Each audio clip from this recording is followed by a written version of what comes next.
Did you watch any of the Winter Olympics? Yeah. Those guys snowboarding? Yeah. I mean, if you bite it on a snowboard, it is painful, I feel like. The margin for error, it seems like it's a lot thinner.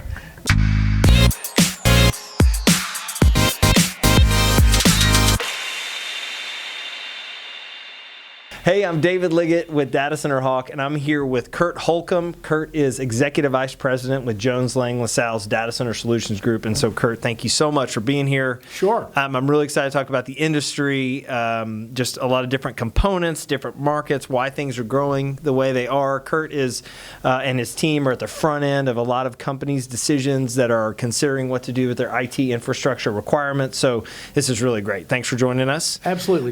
Let's do this. I know that you have a long history in the data center industry, so would love, we have different types of users, but would love just for you to give your thoughts on, how you started in the data center industry and, Sure. how you've seen it change over the last 15, 20 years. That's great. So I got out of school a long time ago. I'm not going to tell you exactly when. It was a long time ago. And got in the real estate business in Dallas, did tenant rep office leasing, basically. And I did that for 6 years, and then I had an opportunity to get in the technology business, and I did so. This was really pre-internet. Okay. We had an interactive television technology Come on. that this group called Source Media had, and basically we did a lot of business development type stuff for them, and learned a lot about interactivity. One of the things that happened was the birth of the internet in '96, and really prior to that.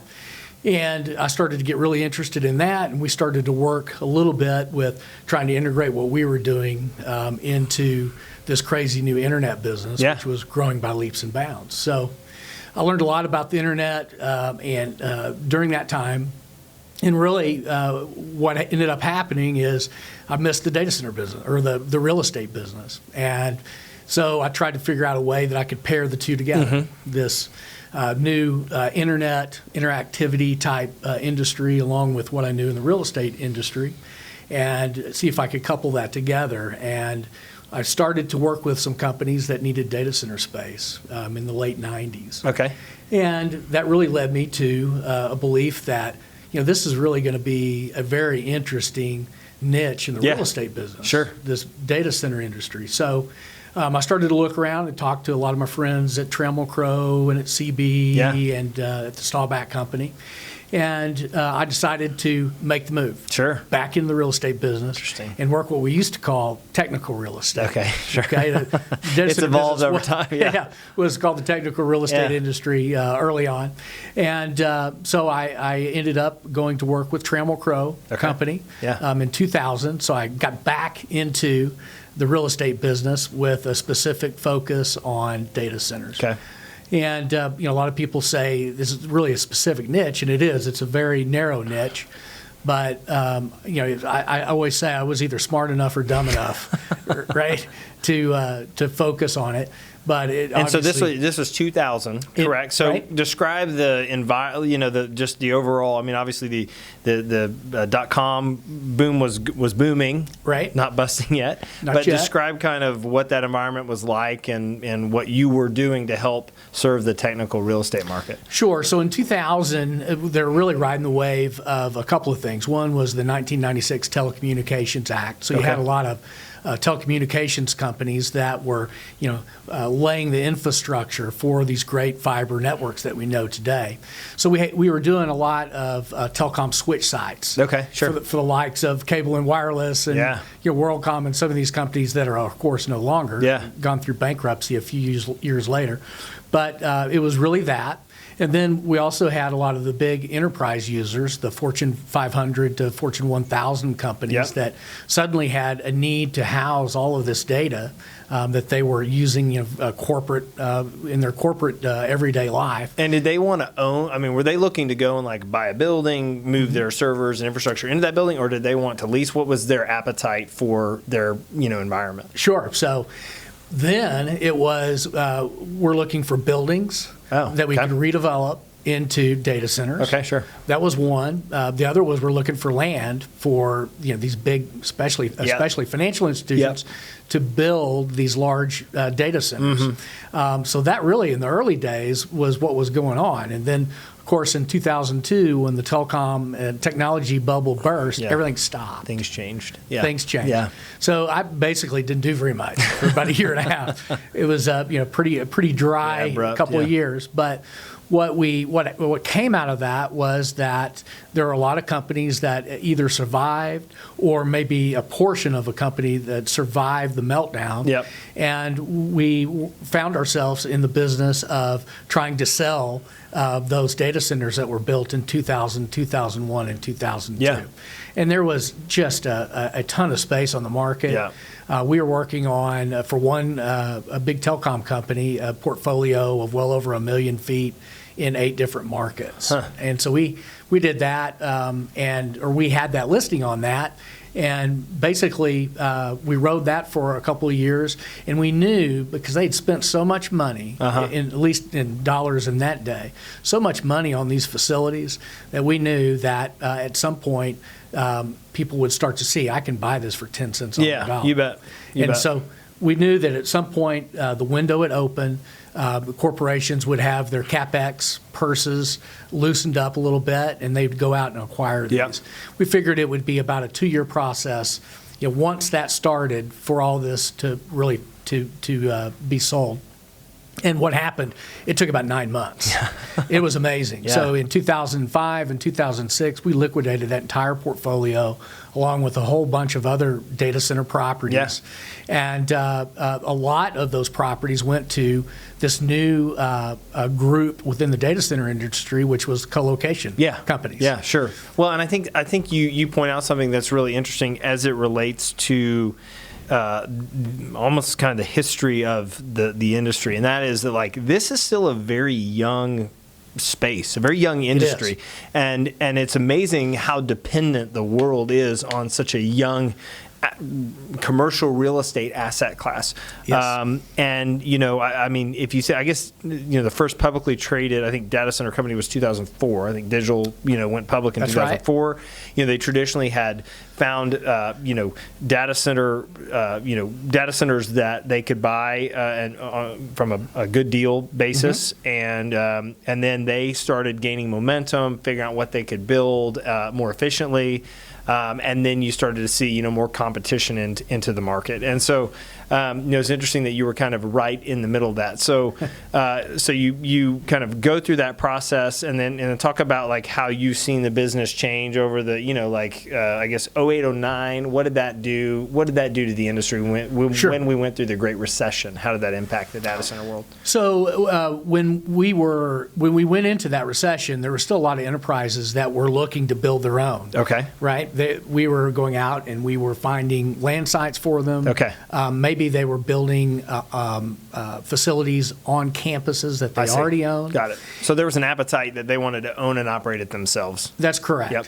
And really, one of the things that happened was that the IT world was really catching up, and the densities that were required in these new facilities and the redundancies that a lot of the enterprise users wanted in the facility kept increasing. Yep. So we would go out with these enterprise users, and we would find land. We would put together a team to price the cost of building something from the ground up, and it would come back and be $2,000 a foot. Sure. Or a really crazy number like that. Yeah. And the IT group said, well, this is exactly what we need. We would take that to the CFO of the company. He would look at it and tell all of us we were crazy. Yeah. No way. Yeah. No way. And so give me another option. Sure. So at that point, we had seen, me and my team had seen the rise of the co-location companies, right. And we're telling these enterprise users, you need to look at this as an option.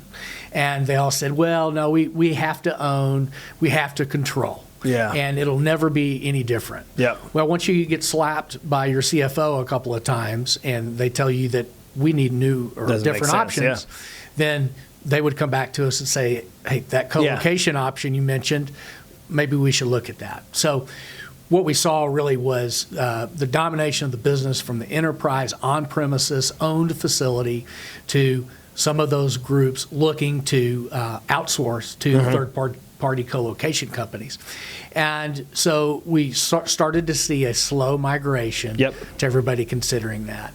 And I really think in our industry, that has been the biggest move that we've seen really since the inception, is that everybody's going from on-premises to third-party co-location. And so that's really increased. I can tell you that we very rarely have an enterprise, Fortune 500 user that is looking for a land site. Yeah, it's changed. It really just doesn't happen anymore. Yeah, and I think that moment, I think the Great Recession, or that 08, 2007, 2008, changed the industry forever, in the sense that not only was the data center user at a spot where they didn't have the money to do what they had always done, right? So they didn't have the $100 million to go build, a site that probably they were going to overestimate capacity and be in a position where they didn't need 10 megawatts down the road, whatever that might be.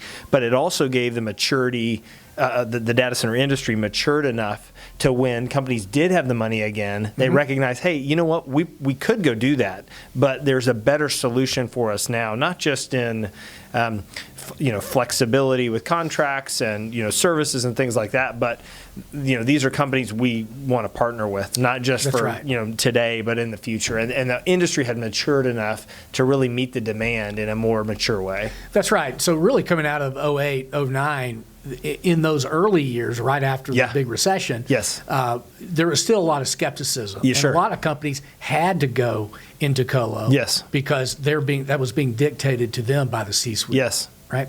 And so once that started to happen, and you had peers, other financial institutions, other pharmaceutical companies that were adopting co-location, then you started to see other people go that direction. And really starting in about 2012 and 13, we've seen widespread acceptance of the industry across the board. And that's really a great thing. I think not only for the end user, but obviously we've seen the co-location industry just flourish during this time. And it's flourished for a lot of reasons. It's flexibility. They've proved themselves as being superior operators.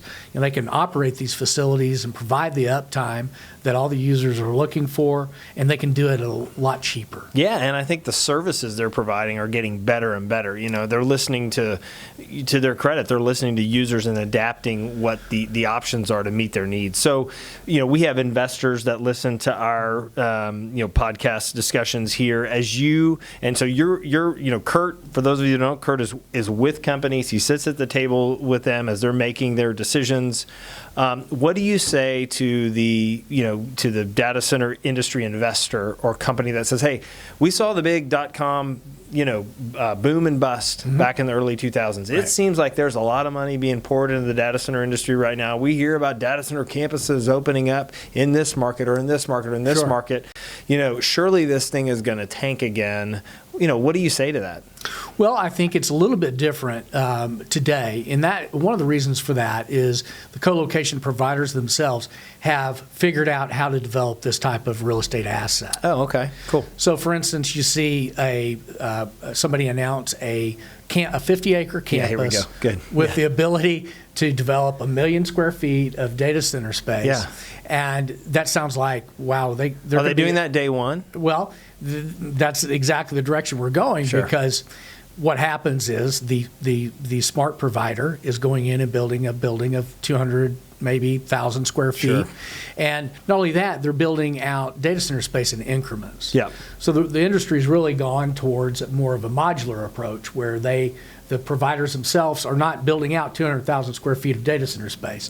They're building it out at 20,000 feet at a time. And I think that's maturity in the industry, right? The data center operators are using their capital differently, smarter. They're allocating it a lot different. And back in the early 2000s, what you saw maybe 50 companies that said, "Look, we've got a lot of money to invest in this, and all we're going to get is, or all we need is 5% of the industry." Well, 50 people looking at 5%, you can see it's not going to work, right?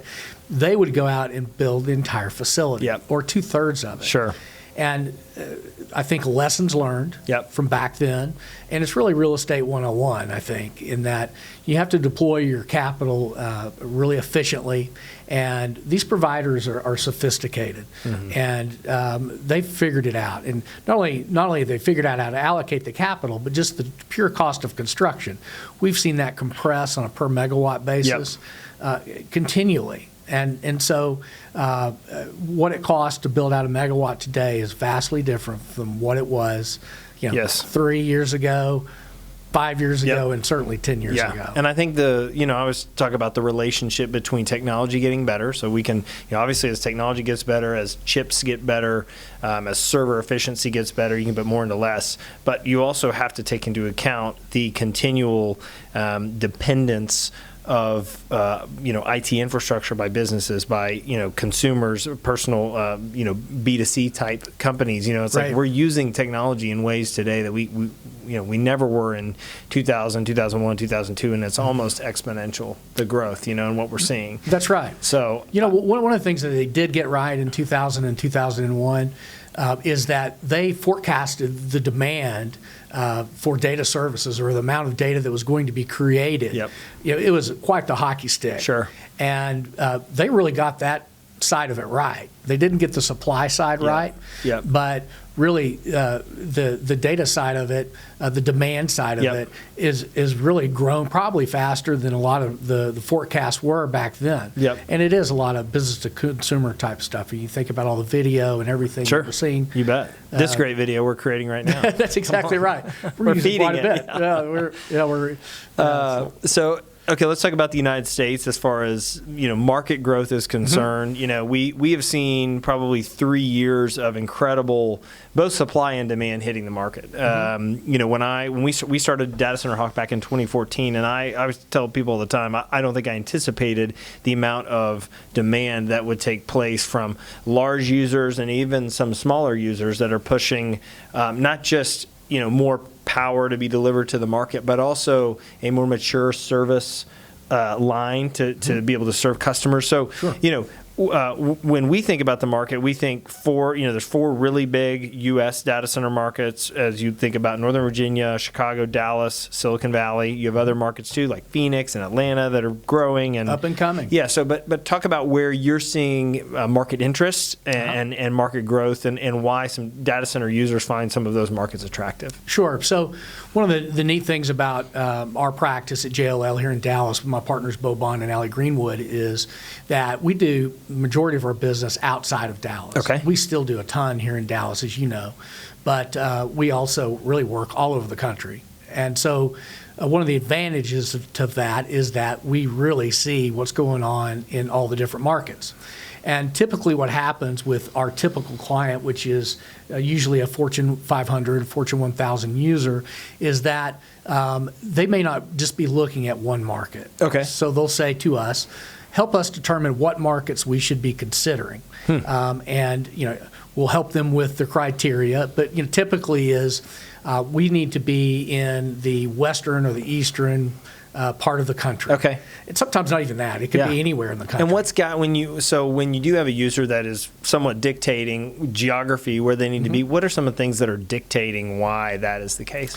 So in the case of somebody that might be on the East Coast and they're looking for maybe it's an active 2 primary type data center configuration, or maybe a primary and a secondary. If they're in the Philadelphia, New York area, they're going to say, we'll consider anything that's over 100 miles up to 1,000. Really doesn't matter as long as we can get to it easily within one day. Got it. And so that opens up a whole bunch of areas. But typically when you open it up that wide of a geographic area, you're going to look at the big markets, the Chicago, the Northern Virginia, and Dallas. And then we have a lot of people that also say, well, how about Atlanta? What's available in Atlanta? And are there any opportunities that aren't in those 5 or 6 markets that we should be looking at? And so we can educate them on exactly what's out there. But usually it's about quality product with known providers that are easy to get to. Okay. For instance, Dallas, one of the biggest strengths we have in Dallas is our airport and our central location in the country. And I would tell you that at the end of the day, one of the things that a lot of our clients don't think about is how accessible does this really need to be? And when they look at a market like Dallas that has this gigantic airport and you can fly direct from Dallas to anywhere in the country, without stopping over and everything, it has a huge impact.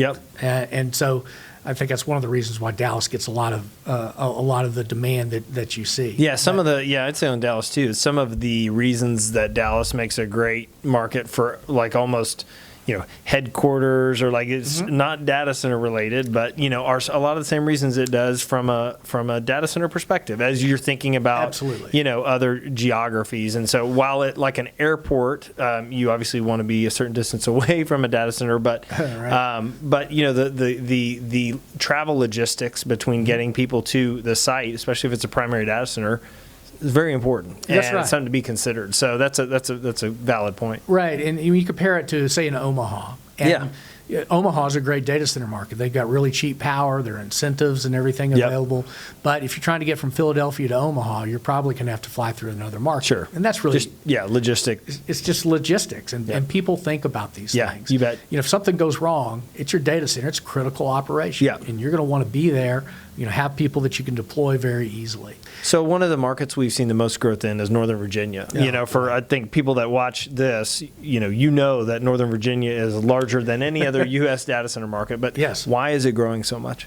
Well, I think one of the reasons is, number one, if you're looking at anywhere in the eastern part of the country, it's probably the low-cost market. You look at a combination of power, and there's a lot of supply there and a lot of competition. And that generally means that you're going to be able to negotiate favorable terms, especially if you use somebody like us. Oh, really? Okay. Yeah, that's great. Had to get that in. But that's one of the biggest reasons. It's a little closer to some of the big business hubs, obviously within the Northeast. Really, from a connectivity standpoint, you really can't beat Northern Virginia. Every carrier, major carrier is there. You have a lot of underseas cables that come into that area from all over the East Coast. And besides all that, it's a very vibrant business community. And so I think it's a really easy market for people to go to. And, another thing that you have to consider is in Northern Virginia is that Amazon, for example, has got a huge presence there, and that creates its own demand. So Amazon has been there since the mid-2000s, probably their most important data center hub in the world, and they're really developing at a breakneck speed there. And I think that generates more business for the market as a whole. So I think that's a couple of good reasons. It's a really great market, and we feel like it's going to continue to grow. And different pockets within Northern Virginia. You've had Ashburn. It really is the hub there, and then you have Prince William County and some of the other areas we're starting to see really develop out. So it's by far the most dynamic market. So let's talk about Atlanta. I know that's been an area that you've worked with clients with their IT infrastructure. But why are companies and there's almost been a resurgence or not resurgence, but more interest over the last couple of years in Atlanta. There's more supply coming to the market now than ever before. Why is Atlanta attractive for data center users? That's a great question, and obviously within Atlanta, there is demand for data center space. There's lots of headquarters and regional headquarters for companies. But going back to what we were talking about earlier, and a lot of our clients are looking at multiple markets. And they always ask about Atlanta. If we're looking anywhere in the eastern part of the country, they'll ask us, well, what about Atlanta? There's got to be a couple of providers there. And historically, it's been a retail market. And what does that mean? Retail. When you define retail, how would you define it? We define retail. There are really two classes, retail and wholesale. And retail is smaller users, maybe 200 kilowatts and below. Got it. Typically a smaller footprint, Whereas a wholesale is, we used to define wholesale as anything was a megawatt and Sure. above, but Changed a little bit. that's changed quite a bit, really, over the last few years, and it's gone down to maybe 200 to 250 kilowatts and above. And basically, it's larger users. Typically, when they go into a colo space, the power is separately metered. Okay. And that's a pretty big difference. Got it. In classic retail, the provider's providing everything. Okay. Power, space, and cooling.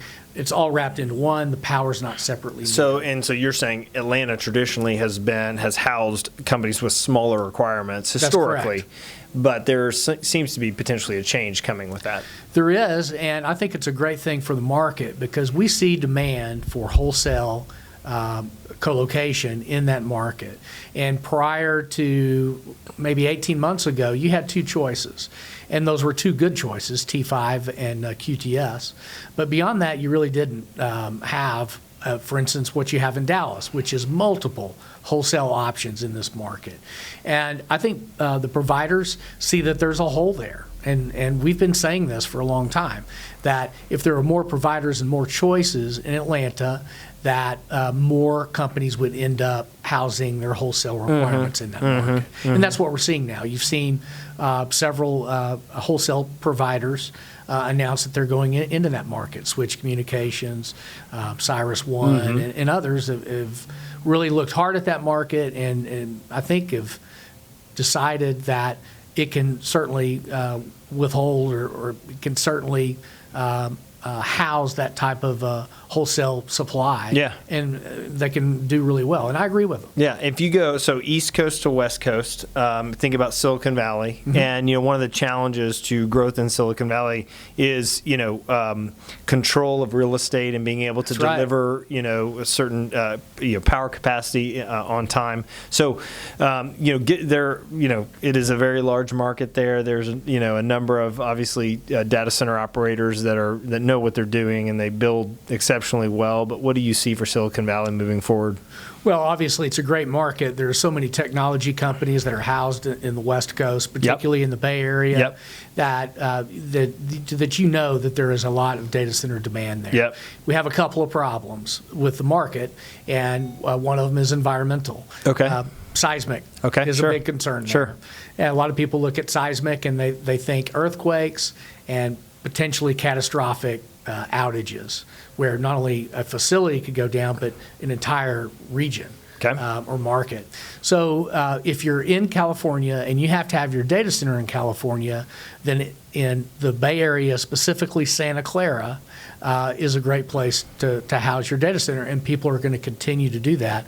Even without thinking about the environmental. They just have to operate there. And I think data center operators too can build to certain seismic importance factors to handle to an extent of that. So I think there is definitely their mind is on that.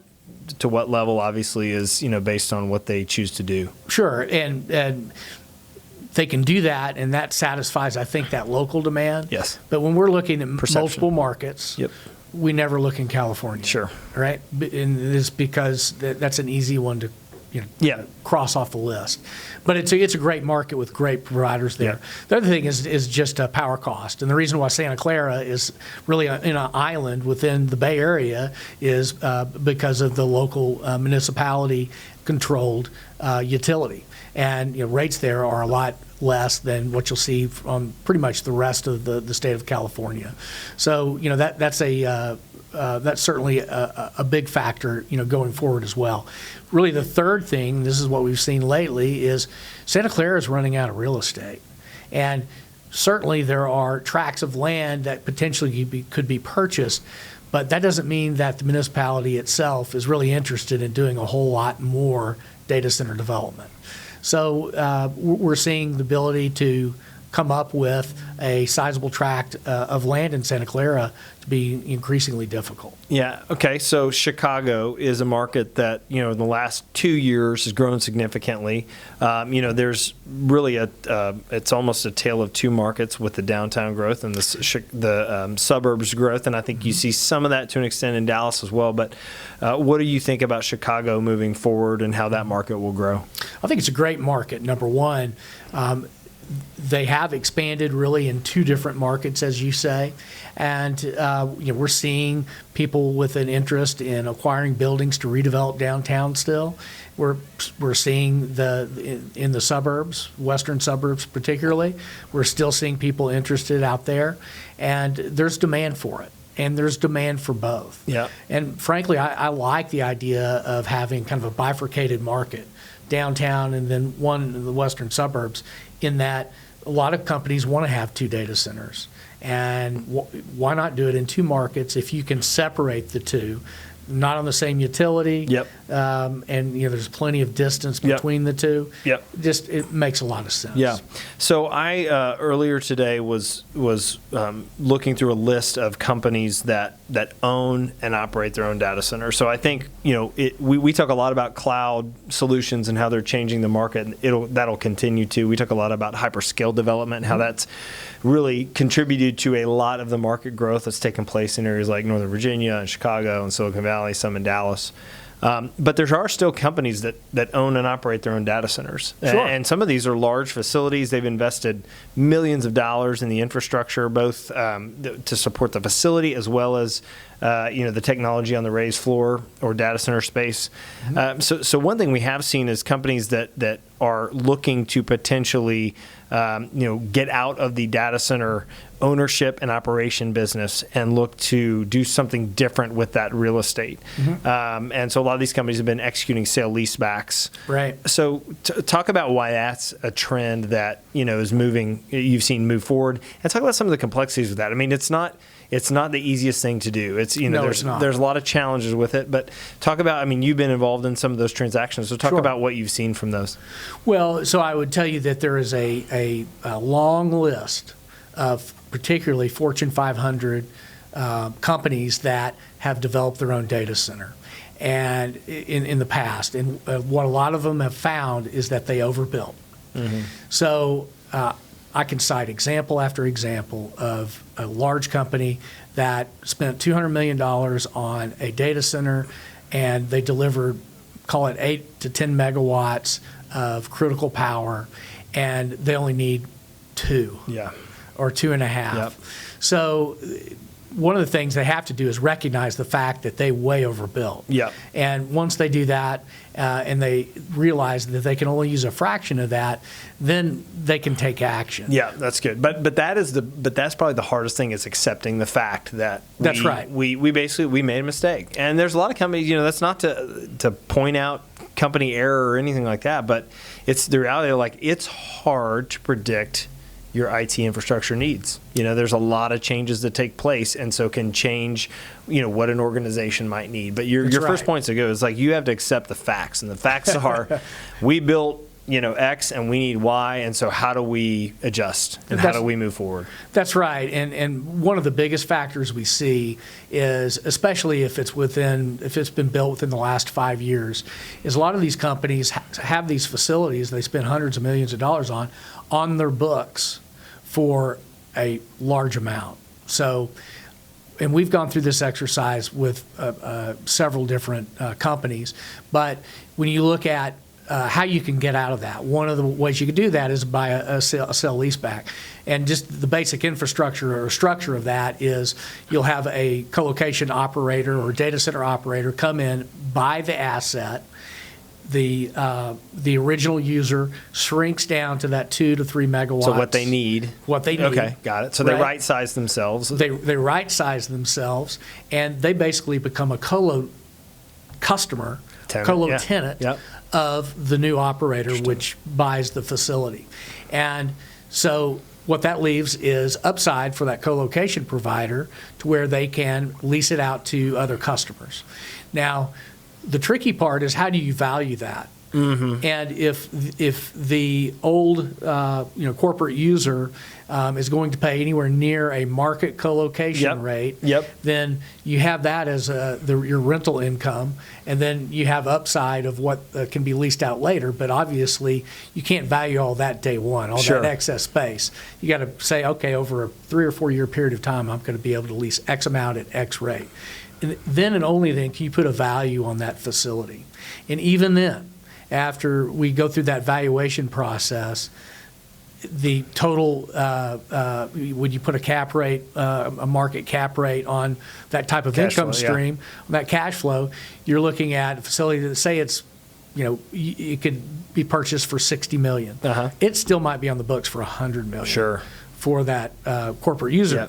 And that corporate user has to, again, recognize the fact that there's only so much valuation we can squeeze out of this asset. You bet. Yeah. So at some point, they're going to have to say, you know what, they're going to have to come to grips with taking a loss. Yeah, and we got to move on from that situation and that scenario. You're right. Yeah, that's right. And all of this really stems from the large corporate users wanting to build their own, which was really the trend. That's the way everybody did it. But going in and overbuilding and spending way too much money. You bet. And then, I think, too, as technology got better, as we talked about earlier, as the co-location market matured, you have better options with more flexibility. So it's really served their business needs better, moving forward. And there's even still challenges with that, but it does present an interesting market opportunity. They're not the easiest market opportunities out there, but they are out there. And, I think data center operators, as they're looking to get into markets quickly, as they're trying to meet demand, especially in markets where there's not a lot of available, sites that make sense from a power and an infrastructure perspective, sometimes, looking at a sale-leaseback opportunity is the best and quickest way to get into a market. Yeah. I mean, a lot of the providers are looking for anchor tenants. Yep. It's just like an office building. Yep. And so a lot of them have an established track record and don't have to do that in every market. Yes. But it's always nice if you're going to buy an asset or develop an asset to have an anchor. Yes. It just makes sense. Yep. One of the other things that we didn't mention, and one of the driving factors, is that the Fortune 500 companies, when they're operating this big behemoth of an overbuilt data center, they're spending a ton to operate it. Oh, sure. And we've seen the co-location operators be able to come in and give the same level of management to a facility, give service level agreements to that end customer for a third of the operating costs. Yeah. Yeah.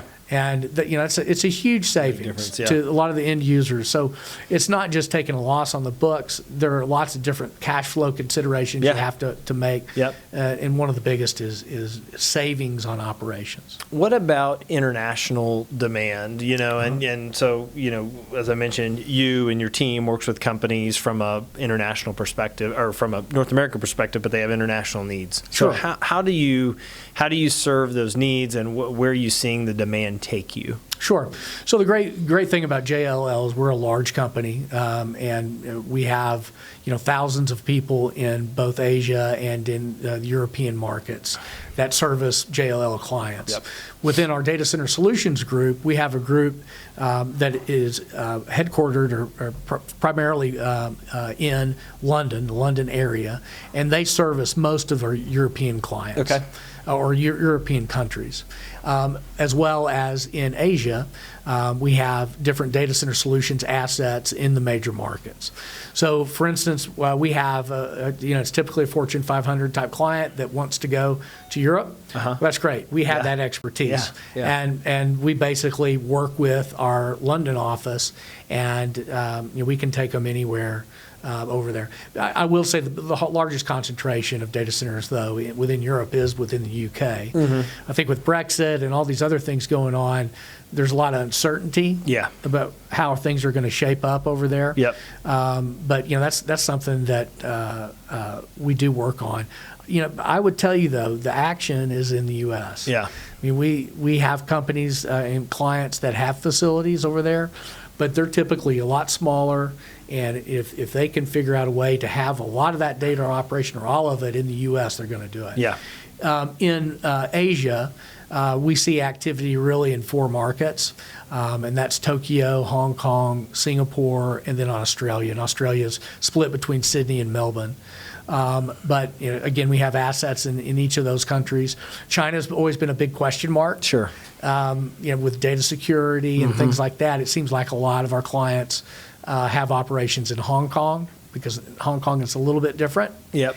And it seems to be the safe place to deploy, at least one of those 4 markets, the safe place to deploy in Asia.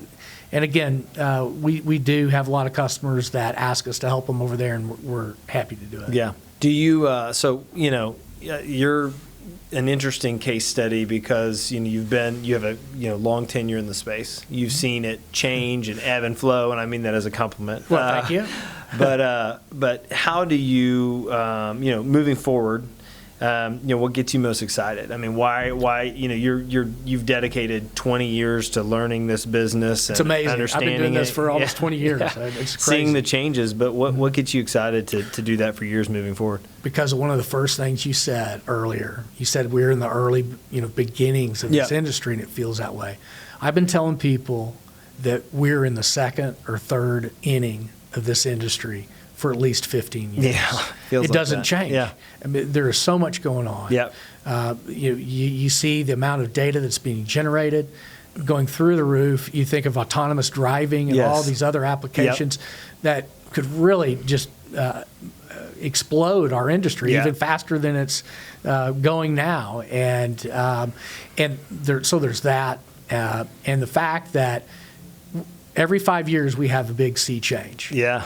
And we're seeing it right now with cloud. Yeah. And cloud's really affecting how my customers are looking at their data strategies. And we have to work with them to help them figure that out. I mean, we have some that are putting 0 into the cloud. We have some that are putting 50% into the cloud.